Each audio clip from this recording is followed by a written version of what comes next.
So David Rubin was apparently on a podcast. And yes, I'm milking the David Rubin content cow today because I did no show prep. And there's an account called Clips Dave or Dave Clips.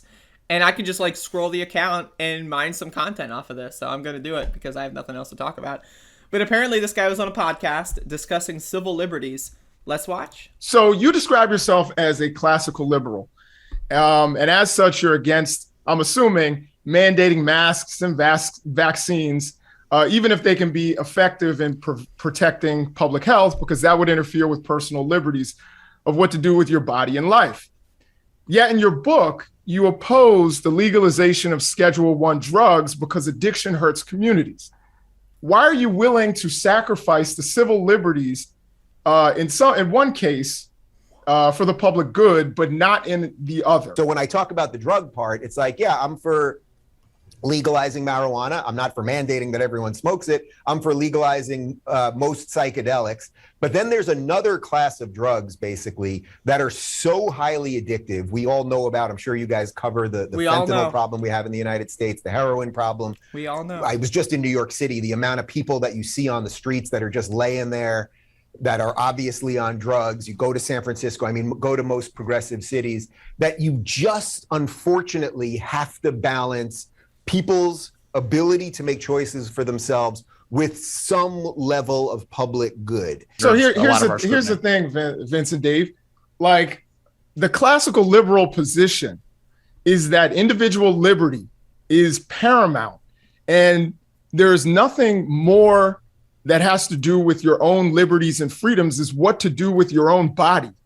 So if you are going to say that I can't ingest whatever it is in my body, I think the classical liberal position would be, where does it stop?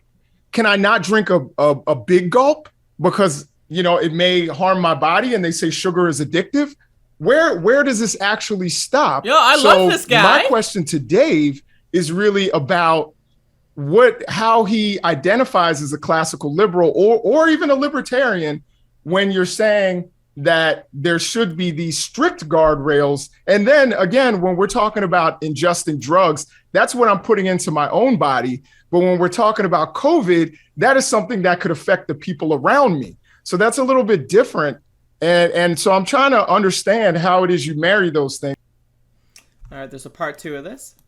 In your book, you say that America is not an imperialist country since we were founded in opposition to British imperialism. How do you marry that to that claim to the reality of conquering of Indian nations, the occupation of Cuba, Haiti, the Philippines, Puerto Rico, and most recently places in the Middle East? This is great. Well, I don't know that we're occupying any places in the Middle East right now, but have we made mistakes along the way in terms of foreign policy? Absolutely. I actually addressed that in the book, right? The genocide of indigenous people, it's a mistake. It's a mistake. Just, we accidentally killed all the indigenous people, stole their land, desecrated their monuments, destroyed their fucking sacred heritage. An accident, whoops. We accidentally dropped nuclear bombs on civilian cities. Just an accident.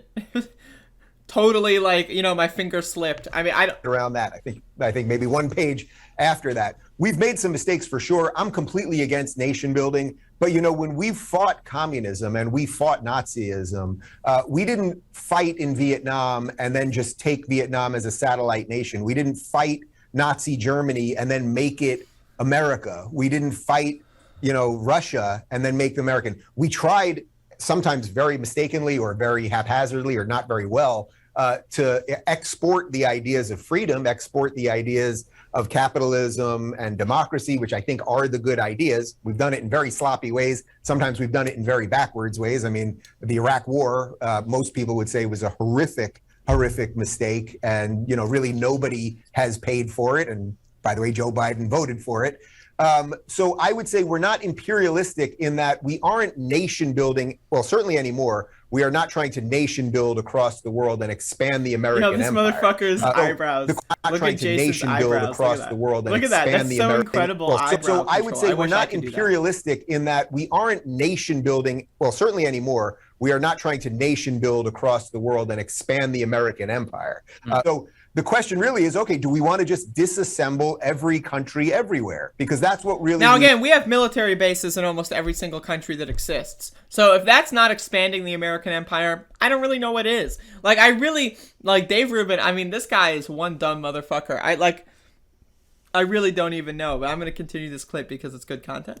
We would be doing if every country had to say, we were born pure and there was nothing wrong, there was nobody was hurt. Yeah, but I don't think that's the argument, Dave. No, I don't think that is the argument. I'm sorry. I don't think that's the argument. I think it's saying, acknowledging that America has engaged in imperialist activity. That's all. It's not saying that other countries haven't done it. Of course, the British, were an imperialist nation. The French, all the Western European nations and other nations around the world have engaged in violent imperial behavior. But the thing is to acknowledge that the United States has also been involved in that. So, I mean, this is pretty good. I got to watch this show. I mean, this is incredible. I mean, I've been kind of ignoring Dave Rubin for a while, so maybe I'll get back into that, but that's really funny. Also, I love how the guy on the right just basically says nothing. I mean, I really don't understand. Like, again, I just want to be very clear. I am in favor of legalizing heroin. I just want to be very, very upfront about that. I am 100% in favor of legalizing heroin. Legalize cocaine, legalize meth, legalize fentanyl, legalize all that shit. I don't care. My thing is, we need to, like, my number one policy position when it comes to, the idea of drug legalization is education. Right? We need to educate people on what these drugs do, how they work, right? We need to have like an approval process. We need to make sure that people are not like, going to kill themselves and stuff. But that's my thing. But if I want to try heroin and I want to read like a 3,000 page book about it, right? And then like maybe, have like an addiction stopper drug, that's manufactured because, heroin's legalized and therefore people can look into ways to make it a little bit easier to ingest or whatever. That would be great. That'd be great. But either way, that's pretty funny. So there's some Dave Rubin content for y'all. I'm going to try to cover one more thing and then I'm going to